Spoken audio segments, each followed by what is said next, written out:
Imagine waking up tomorrow and your phone won't connect. Your computer shows no signal. The entire internet, gone. Not just for an hour, but indefinitely. In a potential World War III scenario, this isn't science fiction. It's a tactical reality that military strategists have planned for decades. Today, we're diving into what would actually happen if the internet collapsed during a global conflict. And the answer might terrify you more than the war itself. Before we explore the consequences, let's understand how the internet could actually go down in WW3. There are several methods nations could employ, each devastatingly effective. First, there's the physical infrastructure attack. The internet isn't just floating in the clouds. It's a physical network of undersea cables, data centers, and satellite systems. Approximately 95% of international data travels through roughly 400 undersea fiber optic cables. These cables are shockingly vulnerable. A targeted military operation could sever these connections, instantly isolating entire continents. Submarines equipped with specialized cutting tools could do this covertly, without firing a single missile. Second, we have electromagnetic pulse weapons, or EMPs. A high-altitude nuclear detonation could generate an electromagnetic pulse that fries electronic circuits across thousands of miles. Every unshielded device, from smartphones to servers, would become worthless scrap metal. This isn't theoretical. Both the United States and adversarial nations have researched this capability extensively. Third, there's the cyber warfare approach. Coordinated attacks on critical DNS servers, internet exchange points, and backbone infrastructure could create a cascading failure. Unlike physical attacks, these could be executed remotely and attributed to make retaliation complicated. Nation-states have already demonstrated the capability to launch such attacks on a smaller scale. Finally, governments themselves might intentionally shut down domestic internet access as a wartime measure to prevent enemy surveillance, stop the spread of panic, or maintain information control.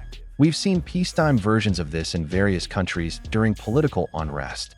During wartime, expect it to become standard procedure. Let's walk through what the first day without internet would look like during WW3. Hour 1. Confusion dominates.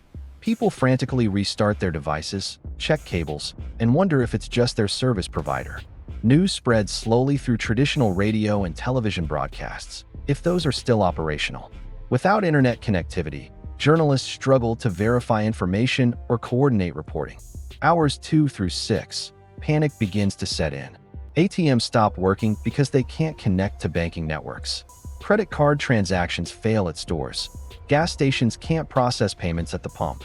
The just-in-time supply chain that stocks our grocery stores grinds to a halt because inventory management systems go offline. Modern cash registers that rely on cloud connectivity become useless. Hours 6 through 12. Emergency services face catastrophic challenges. Hospitals can't access patient records stored in cloud systems.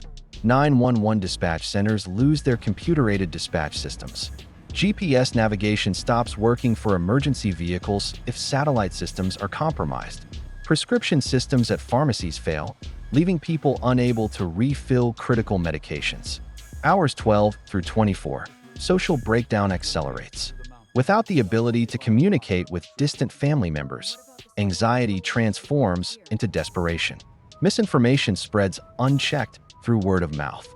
Looting begins in urban areas as law enforcement struggles to coordinate without digital communication. People rush to withdraw cash from banks, but many banks can't open their vaults or verify account balances without network access. By the end of day 1, modern society as we know it has effectively collapsed, and we haven't even discussed the actual warfare yet. The economic consequences of an internet blackout during WW3 would make the Great Depression look manageable. Global financial markets would instantly freeze. Stock exchanges, cryptocurrency markets, and international banking systems all depend on constant connectivity. Trillions of dollars in value would be locked in limbo. Electronic records of ownership, transactions, and debts could be lost forever if data centers are destroyed before backups can be made. International trade would collapse overnight. Container ships rely on GPS and digital manifest systems. Ports use automated cranes controlled by networked computers. Letters of credit and international payment systems all require internet connectivity. Even if goods could physically move, there'd be no way to pay for them or track them. The modern workplace would cease to function. Roughly 60% of jobs in developed nations depend on internet connectivity. Remote work becomes impossible. Cloud-based business operations shut down. Companies can't access their own data stored in remote servers. Payroll systems fail, meaning millions wouldn't receive their paychecks. Agriculture faces a hidden crisis. Modern farming relies heavily on GPS-guided tractors, networked irrigation systems, and just-in-time delivery of supplies.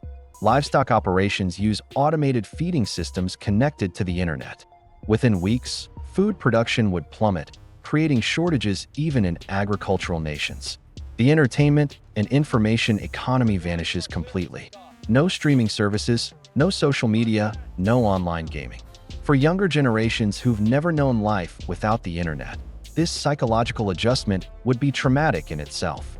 Ironically, while an internet shutdown would devastate civilian populations, modern militaries are partially prepared for this scenario. Advanced militaries maintain classified, air-gapped networks that don't connect to the public internet. These systems, like the U.S. military's SIPRNet and JWIX networks, would continue functioning. However, they'd lose the intelligence-gathering capabilities that come from monitoring enemy communications and social media. Warfare would shift back toward 20th century methods. Visual reconnaissance would replace satellite imaging and drone feeds that require constant connectivity. Radio communication would replace encrypted internet-based messaging. Paper maps would come back into use as GPS becomes unreliable. The balance of power could shift dramatically. Nations that maintained older, less internet-dependent military infrastructure might actually gain an advantage. Countries with extensive underground cable networks, hardened communication systems, or advanced radio technology would fare better than those who went all in on internet-based warfare. Coordination between allies would become exponentially harder. NATO's integrated defense systems rely heavily on internet-based communication. Joint operations between coalition forces would struggle with the inability to share real-time intelligence, coordinate movements, or even verify friendly forces versus enemies. Nuclear command and control systems, thankfully, are designed to operate without internet connectivity.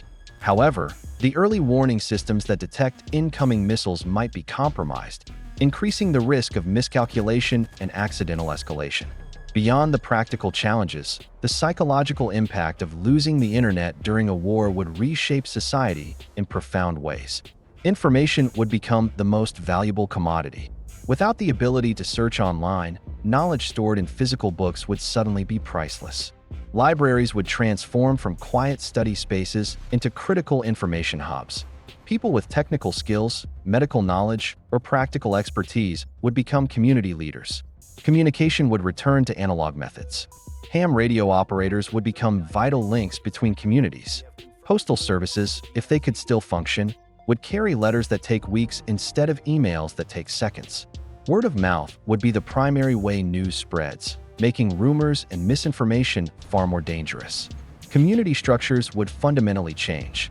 The isolation imposed by internet loss would force people into physical proximity with their neighbors. Those suburban communities where nobody knows each other would struggle far more than tight-knit rural areas or urban neighborhoods with strong social bonds. Mental health crises would spike. For billions of people, the internet isn't just a tool. It's their connection to friends, family, entertainment, and meaning. The sudden loss, combined with wartime stress, would trigger depression, anxiety, and trauma on an unprecedented scale. Without telemedicine or online support groups, mental health infrastructure would be overwhelmed. Education would regress by decades. Students couldn't access online learning platforms, research databases, or educational videos. Teachers would return to chalkboards and textbooks, assuming schools could even remain open during wartime. An entire generation's education would be severely disrupted. If the internet remained down for months or years, civilization would fundamentally transform. A new digital dark age could emerge. Technical knowledge about maintaining and rebuilding internet infrastructure could be lost as skilled professionals pass away without the ability to train successors through online platforms. Physical documentation might be destroyed in the conflict, making restoration exponentially harder. Society would fragment and localize. Without the connective tissue of the internet, regions would become more isolated and self-reliant. Political entities might shrink as maintaining control over distant populations becomes impossible without digital communication. We could see a return to smaller, more autonomous communities. Innovation would slow dramatically. The rapid pace of technological advancement we've experienced relies on global collaboration, instant information sharing, and collective problem-solving online. Without the internet, research and development would crawl. However, some positive adaptations might emerge. People could rediscover face-to-face interaction, local community engagement, and self-reliance skills lost in the internet age. Manual trades and craftsmanship would regain value. Physical fitness might improve as people walk more instead of sitting at screens. Recovery would be slow and uneven. Wealthier nations might restore local networks within a few years, but global connectivity could take decades. The new internet, if rebuilt, would likely be heavily government-controlled, censored, and possibly fragmented into national or regional networks rather than one truly global system. The internet going down in World War III wouldn't just be an inconvenience. It would represent one of the greatest disruptions in human history. Our entire civilization has become dependent on constant connectivity in ways most people don't fully appreciate until it's gone. The scariest part? This scenario isn't about advanced future technology. The capabilities to take down the internet exist right now. The vulnerabilities are real. The question isn't whether it could happen in a major conflict. It's whether we're prepared for when it does. So what do you think? Would humanity adapt and survive? Or would losing the internet be the knockout blow that ensures mutual destruction? Leave your thoughts in the comments below.